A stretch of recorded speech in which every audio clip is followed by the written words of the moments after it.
ከ40 በላይ ኢትዮጵያውያን በደቡብ አፍሪካ አንድ ቤት ውስጥ ተዘግተውባቸው በፖሊስ መገኘታቸው ተገለጸ። ህንድና ፓኪስታን በአዳዲስ ወታደራዊ ግጭት አፋፍ ላይ ናቸው። የኬንያ የፓርላማ አባል በዋና ከተማዋ ናይሮቢ በታጣቂዎች ተገደሉ። ሰላም ጤና ይስጥልኝ ክቡራን ተከታታዮቻችን፣ ወቅታዊና አጫጭር ያልኳቸውን ዜናዎች ይዤላችሁ መጥቻለሁ።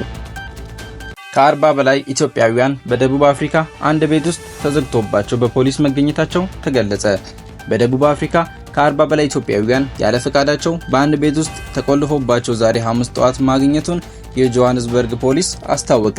የአካባቢው ፖሊስ ቃል አቀባይ ለመገናኛ ብዙሃን እንደተናገሩት የፖሊስ አባላት በአካባቢው ቅኝት ሲያደርጉ የሰሙትን ድምጽና ጩኸት ተከትሎ ነው ህገወጥ ስደተኞች ናቸው ያሏቸውን ኢትዮጵያውያን በተዘጋባቸው ቤት ውስጥ ማግኘት የተቻለው። በጆሃንስበርግ ከተማ ሰሜናዊ ክፍል ውስጥ በምትገኘው ሳንተን የመኖሪያ አካባቢ በሚገኘው ቤት ውስጥ ተቆልፎባቸው የተገኙት ኢትዮጵያውያን 44 ናቸው። ፖሊስ እንዳለው ከነዚህ ህገወጥ ኢትዮጵያውያን ስደተኞች መካከል 27ቱ አዋቂዎችና ቀሪዎቹ 17 ታዳጊ ልጆች ሲሆኑ ፖሊስ ያሉበትን ማወቅ የተቻለው በተዘጋ ቤት ውስጥ ሲጮሁ በተሰማው ድምጽ ነው። ነገር ግን ከመካከላቸው እንግሊዘኛም ሆነ የአገሬውን ቋንቋ የሚናገር ባለመኖሩ አስተርጓሚ ተፈልጎ ዝርዝር መረጃ እስከሚገኝ ድረስ በተገኙበት ውስጥ እንዴት እንደገቡና ምን እንዳጋጠማቸው ለጊዜው ፖሊስ ለማወቅ እንዳልቻለ የፖሊስ ቃል አቀባይ ማቪላ ማሶንዶ ተናግረዋል። ኢትዮጵያውያኑ ስደተኞች ያሉበት ቦታ በፖሊስ ታውቆ በተያዘበት ጊዜ የቤቱ ባለቤትም ሆነ እዚያ ቤት ውስጥ ተቆልፎ ያስቀመጣቸው ግለሰብ አልተገኘም ወይም አምልጧል ተብሎ ይታመናል። በርካታ ኢትዮጵያውያን የተሻለ ኑሮ ፍለጋ በህገወጥ መንገድ የምስራቅና የደቡብ አፍሪካ ሀገራትን በማቋረጥ ወደ ደቡብ አፍሪካ የሚገቡ ሲሆን በዚህ ሂደት ውስጥም በህገወጥ የሰዎች አዘዋዋሪዎች የተለያዩ እንግልትና ጥቃት እንደሚፈጸምባቸው ከዚህ በፊት የወጡ ዘገባዎች ያመለክታሉ።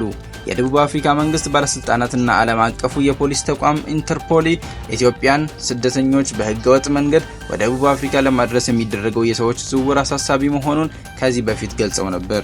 ወደ ደቡብ አፍሪካ የሚያቀኑ ኢትዮጵያውያን በአብዛኛው ጉዞ የሚያደርጉትና እንዲቆዩ የሚደረጉበት ሁኔታ ለጤናና ለህይወት አደገኛ እንደሆነ ከዚህ በፊት ያጋጠሙ ክስተቶች ያሳያሉ።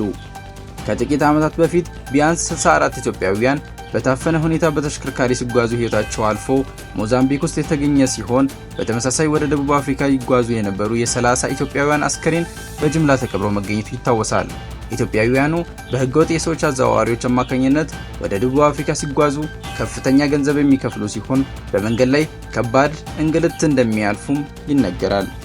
ስደተኞቹ ደቡብ አፍሪካ ከደረሱ በኋላም ያለ በቂ ምግብና ውሃ ያለ ፍቃዳቸው በተጨናነቀ ሁኔታ በአንድ ስፍራ ታጉረው እንደሚቀመጡ ፖሊስ ከዚህ በፊት ማሳወቁ ይታወሳል። ከዚህ በፊት በዚህ ዓመት ጥር ወር ላይ በተመሳሳይ የደቡብ አፍሪካ ፖሊስ በጆሃንስበርግ ከተማ በአንድ ቤት ውስጥ ታግተው የቆዩና ኢትዮጵያዊ ናቸው ተብለው የሚታመኑ 26 ሰዎችን ማግኘቱ አስታውቆ ነበር። በቤት ውስጥ ከተገኙት ስደተኞች መካከል 15 እርቃናቸው የነበሩ ሲሆን በቤቱ አቅራቢያ የተገኙ ቀሪዎቹ 11 ደግሞ ጉዳት የደረሰባቸው መሆናቸውን ፖሊስ በወቅቱ ገልጿል። ህንድና ፓኪስታን በአዳዲስ ወታደራዊ ግጭት አፋፍ ላይ ናቸው። የህንድ ወታደራዊ እርምጃ በፓኪስታን ላይ በሚቀጥሉት 24 እስከ 36 ሰዓታት ውስጥ ሊከሰት ይችላል ሲል ኢስላማባድ ወይም የፓኪስታኑ መንግስት ተናግረዋል። በህንድ ቁጥጥር ስር የምትገኘው የካሽሚር ፓህልጋም የሪዞርት ከተማ አቅራቢያ የተፈጸመው ጥቃት 26 ሰዎች ከተገደሉ በኋላ በጎረቤት ሀገሪቱ መካከል ያለውን ውጥረት አባብሷል።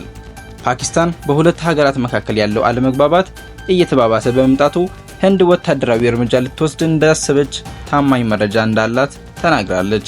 በዛውም አካቶ ህንድ 2 የፓኪስታን ዜጎች ያካተውን 3 ታጣቂዎች ለይቻለው ስትል ተናግራለች።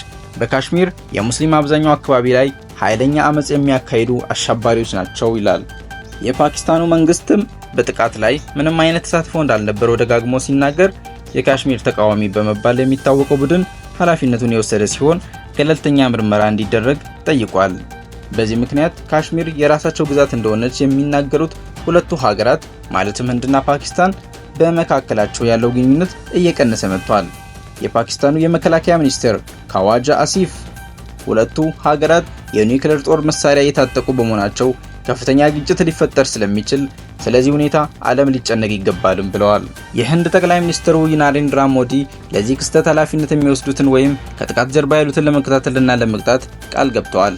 አክለውም በዕለተ ረቡዕ የሀገር ውስጥ መከላከያና የፋይናንስ ሚኒስትሮችን ያካተተ የደህንነት ካቢኔ ኮሚቴ CCS የተሰኘው ወይም ካቢኔት ኮሚቴ ኦን ሴኩሪቲ ተብሎ የሚጠራውን ለስብሰባ እንደሚጠሩ ይታመናል።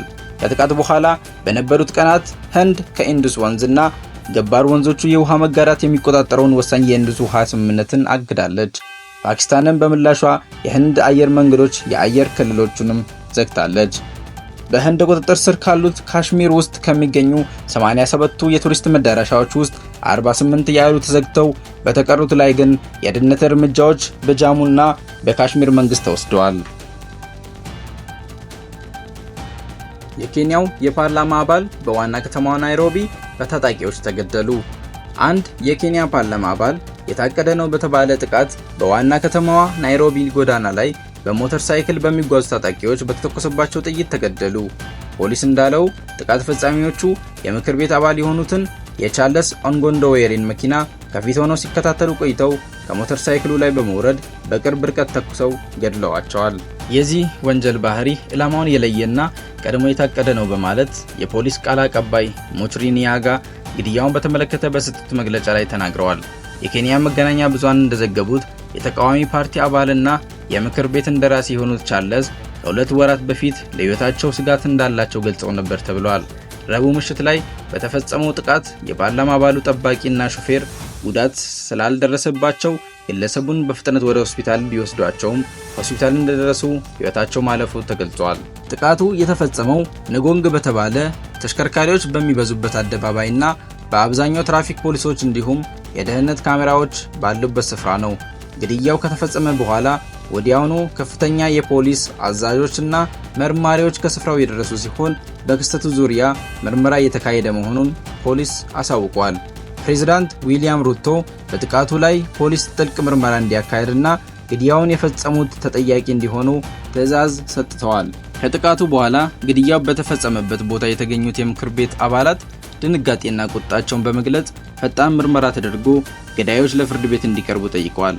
የኬንያው ፓርላማ አፈ ጉባኤ ሞሰስ ዌንታጉላ የተገደሉት የፓርላማ አባል የማይፈሩና የተከበሩ የህዝብ እንደራሴ እንደነበሩ በመግለጽ ግድያውን አሳዛኝ ብለውታል። ሟቹ የምክር ቤት አባል ቻርልስ በአንጋፋው ፖለቲከኛ ራይላ ኦዲንጋ የሚመራው የኦሬንጅ ዴሞክራቲክ ሙቭመንት ፓርቲ አባልና ከምዕራብ ኬንያ የተመረጡ የህዝብ እንደራሴ ነበሩ። ውድ አድማጮቻችን ለዛሬ ያዝንላችሁ የዜና ጥንቅሮቻችን እነኚህን ይመስሉ ነበር። በቀጣይ እስክንገናኝ ደህና ቆዩን።